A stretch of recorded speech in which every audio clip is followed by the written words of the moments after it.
ده الفيديو المنتشر لسائق أوبر بيورينا خطورة وجود سائق تحت تأثير المخدر، مش بس على نفسه لكن على الركاب والمرة وكل مستخدمي الطريق. السؤال: هل من حق ضابط المرور إنه يعمل تحليل مخدرات للسائقين في الأكمنة؟ قبل الرد القانوني تعال نتفرج على الفيديو ده الأول.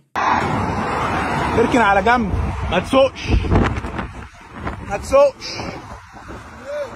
ما تسوقش.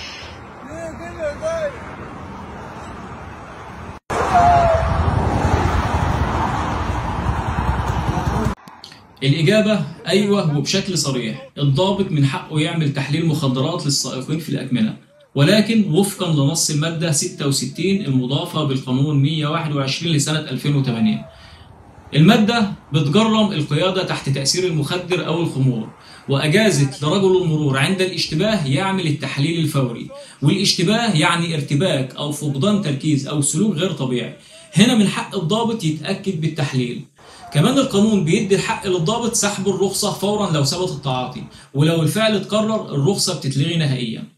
ده مش اعتداء على الحرية، ده حماية للنظام العام وأمن الطريق وسلامة الأرواح. والفيديو نفسه شاهد إن سائق متعاطي ممكن يتحول لقنبلة موقوتة على الأسفلت.